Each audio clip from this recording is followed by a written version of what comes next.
Now, in that very important area of operational planning, and this is where what I call the old system of MBO really works. Now you set those very specific short-term targets. Here's where you can use PERT, program review technique, those kinds of things. Here's where I believe you can use zero-based budgeting. Your whole budgeting process comes in the short-term action stage. Too many organizations are letting the budget, which I think is the tail, wag the dog. Budgeting is nothing more than a tool to help you execute your overall strategic plan. You've said, here's our direction, here's what we want to accomplish, and then what the budgeting process is doing is, in effect, putting the money where your mouth is. You're saying, if we want those key end results, then we're putting money in that specific area. Then every manager in the corporation has the job to manage within his own particular budget. Here's where this whole area of self-control comes in. You don't have to sit on top of a manager every day of the year. So much time and money is wasted on control systems that you don't need. I've been in business long enough to know that you can beat every control system ever devised. Unfortunately, early in my career, maybe fortunately, I learned all these techniques.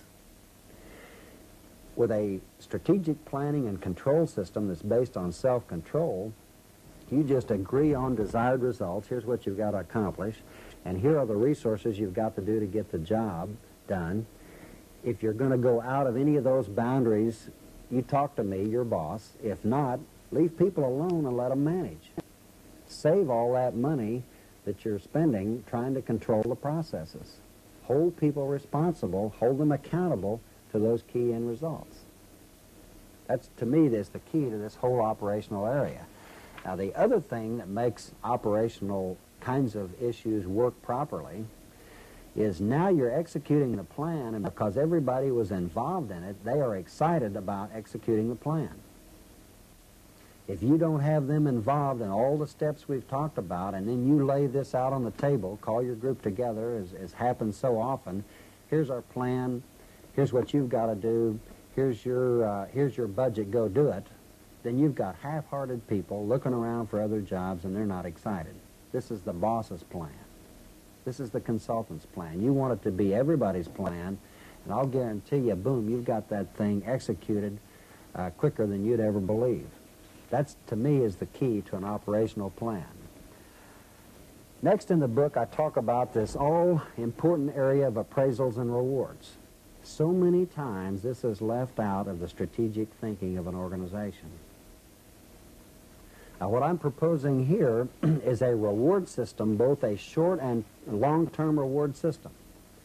I've got 5 different companies and organizations on a performance appraisal and reward system that's outlined strictly from the book. And I want to cover those just in detail, a little bit of detail with you. The theory behind this is that organizational objectives have got to be achieved and individual objectives have to be achieved. Think about a sports team. How are sports teams rewarded? Well, you're rewarded if you go to the Super Bowl or the World Series. I've got what I call my reward opportunities. So a person's reward system is based on, well, how did the team do? I want to be a team player. But it's also based on, how did I do as a particular individual? So if we go to the World Series, I bat .330, have a great year, then I should have high pay and high bonus. If the team finished in last place and I didn't do anything, then it's low pay and low bonus. But what you're doing is looking at the 4 different possibilities based on how you did and how the organization did. Another thing that I've come up with, and is working very well in quite a number of organizations, is what I call a MBO performance appraisal form. Here's where you take the negotiated, specific, agreed-upon objectives, and you agree on what they are in a concept I call care and feeding of the boss, and I've also got a discussion in the reading section on that, care and feeding of the boss and care and feeding of the employee. If you want to care and feed your boss, you agree on what you're going to accomplish. If you're a boss and you want to care and feed the person working for you, let's agree on what's to be accomplished. Now, the whole idea of that performance appraisal system is for the two of you then to sit down and to agree on how you succeeded on doing what you agreed to do.